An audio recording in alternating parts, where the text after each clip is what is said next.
Hello and welcome to the premiere of the second season of the Butler Collegian DAWGCAST, a video podcast series for Butler students, by Butler students. Thank you so much for tuning in. My name is Eva Hallman, multimedia editor of the Butler Collegian and host of the DAWGCAST. There are lots of segments to cover in this episode. We'll hear about a club on campus, a sports update, hear from President Danko, a look at the weather, and more, all here with the Butler Collegian.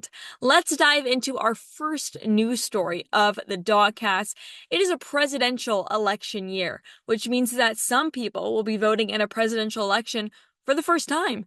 News reporter Molly Durham gives us a voting 101 to make sure that students can cast their ballots, as many students will face the obstacles of voting while attending a university outside of their home state. Butler's Civic Engagement Office started the Dogs Vote program to provide voting resources to students. Dogs Vote is a nonpartisan initiative aimed at increasing voter participation and helping students get involved in the election process. The program will be organizing events this fall to inform students about issues that matter to them and provide the resources students will need to vote. For more information on Voting 101 in this election, check out the news story by Molly and this week's issue of the Collegian. We'll hear more about another news story featured in this issue of the Collegian later on in between segments. It's still considered the start of the school year, which also marks the beginning of the fall sports season. So it's a good thing that managing editor and sports fanatic Sarah Hohman will be giving us the latest highlights. It's the Butler Collegian Sports Report. Sending it to you, Sarah.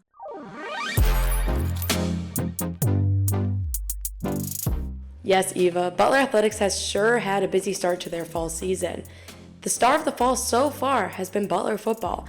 The team has dominated the beginning of their season, going 3-0 to open up this year, with wins against Upper Iowa, Murray State, and most recently a 53-0 beatdown of Hanover. The Dogs have surely shown that they're here to play. The Dogs will host Virginia University of Lynchburg on Family Weekend this year, with kickoff set for 1 p.m. Eastern Time. Onto the pitch. Women's soccer has just concluded their non-conference schedule with a 2-0 win over Illinois State and jumps to 5-2-1 overall. The team will celebrate Senior Day when they host Marquette on Sunday, September 22nd. Moving on to the court, volleyball has not gotten off to the start they would exactly hope for this season, with a record of 2-7 to start the year. With only 3 more games before Big East play, the Dogs can hopefully get back on track, starting with Ball State on Thursday at 7 p.m. this week. Jumping back to the pitch now, let's go to men's soccer.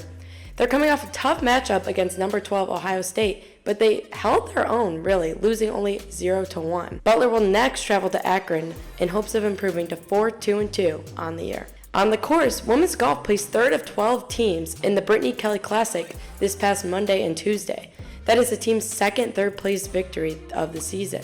They will play host on September 30th and October 1st for the Butler Fall Invitational right here in Indy. Staying on the green, men's golf placed third at their season-opening Golden Grizzlies Intercollegiate to open up their fall season this past weekend.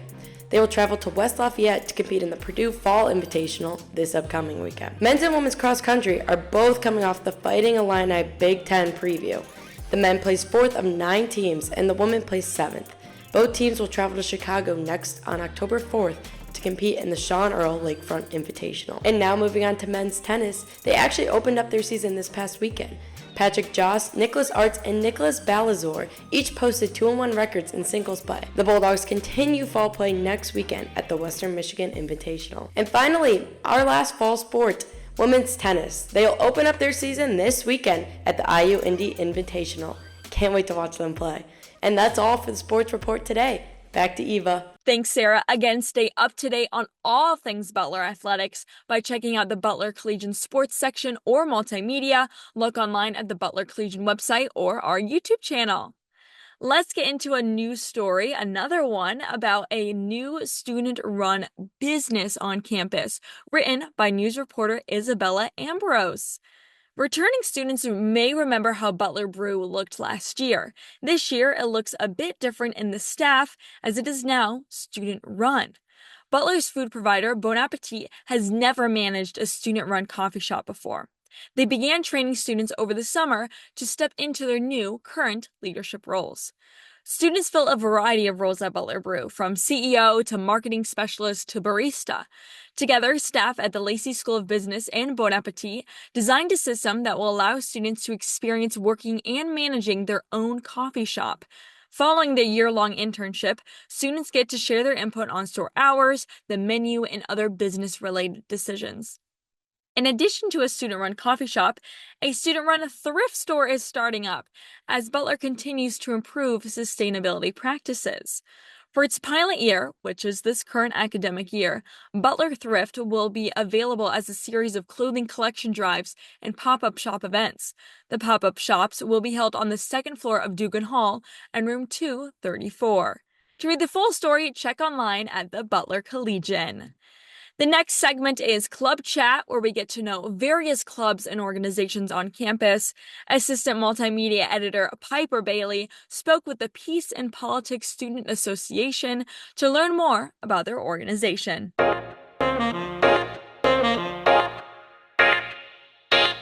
Thank you, Eva, and welcome to Club Chat, a segment on our DAWGCAST where we sit down with different clubs and organizations on campus to learn more about them. This episode, I sat down with the Peace and Politics Student Association's President Madeline Dauphin and Vice President Sarah Pulowski to gain insight as to what their organization offers Butler students. So the Peace and Politics Student Association, or the PPSA, is a nonpartisan organization through campus. We focus more on educating people about government and politics within the United States. The organization hosts different events monthly that range from career skills workshops to watch parties for current events. Professors are also brought in to form panels for Q&As and strengthen the connections between staff and students in and outside of their field. So our main audiences are the political science and peace and conflict studies majors, but we do want to make our events available for everyone. We think politics is a part of everyone's lives. We try to be a resource for everyone so everyone can have that education and fulfill their civic duties. As the 2024 presidential election approaches, PPSA is focusing on getting its members and other Butler students ready to vote. Voting is one of your most basic ways that you can engage in government and show your voice. People think that their vote doesn't matter, especially in a state where Indiana, where the vote does tend to go one way, but that's just not true. Peace and Politics Student Association tries to meet once a month and announces their events via their Instagram at Butler_PPSA, the Handshake app, Engage, or by posting flyers around campus. For the Butler Collegian, I'm Assistant Multimedia Editor Piper Bailey. Back to you, Eva. Thank you, Piper and PPSA, for sharing more about this club on campus. You can find them on social media at Butler_PPSA.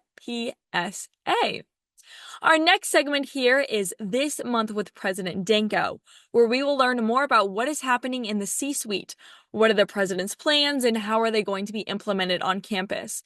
I sat down with President Danko to discuss some things happening on campus and in C-suite. First off, President Danko announced before the school year started the Ross Hall Hotel renovations. With that announcement came soon an outcry on the university's focus shifting away from the undergraduate experience. The Gateway project is designed to improve the Midtown area around Butler. The Ross Hall Hotel is a part of that initiative. Other initiatives include improvements to parking and transportation, the Founders College, University House, the replanting of Holcomb Gardens, and more. President Danko talked about his thoughts on the Ross Hall renovations and how Gateway will benefit students. Why a hotel now? Why there?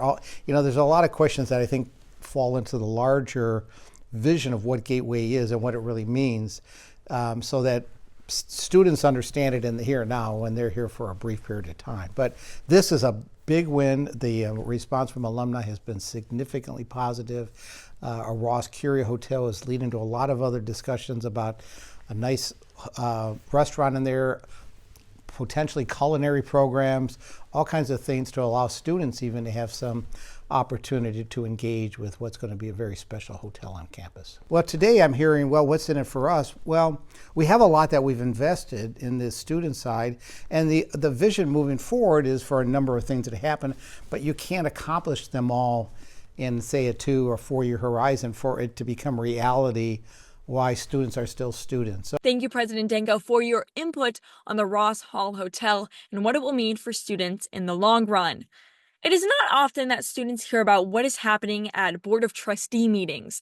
Well, President Danko shares what the board has been up to and what students need to know. You know, they're working on a number of things, and the biggest thing we're working on right now is the next strategy. We're going into what will be the third major strategy, which is usually a 5 to 6 year plan. Where does Butler go? What does the year 2035 look at? And so next February, the board will be focused in on the strategy. And finally, students may have noticed some constructions on Sunset Avenue across from Resco and Fairview. That area is the spot for the new University House, which will be President Danko's new home, in addition to a space for events. President Danko shares construction updates for the project. I believe the groundbreaking should happen sometime in the next 30 days. I believe that's probably a minimum of a year and a half construction project. Thank you, President Danko, for sitting down with the Collegian to talk about what is happening behind the scenes on Butler's campus. We will chat with the president again in October for the DAWGCAST. Now, let's get into our final story preview, this time from the culture section. Over the past 3 decades, the Broad Ripple Farmers Market has grown from a small local initiative to a beloved gathering place for Indianapolis residents and Butler students alike. What began as efforts to bring fresh, local food to the community has evolved into a thriving hub where local farmers, artisans, patrons come together each weekend. As the market celebrates its 30th anniversary, the market's history is a testament to the community's dedication to supporting local agriculture, reducing waste, and creating a space for connection. It's more than just a venue to buy local. It's a place where neighbors connect, small businesses showcase their products, and local talent is appreciated. Read the full story by assistant culture editor Maddie Broderick and watch a multimedia package by reporter Frankie Ponzio. Speaking of things that students can get involved with on campus or off campus, let's send it to Parker Williams for the top 3 things you need to know what's happening here on campus.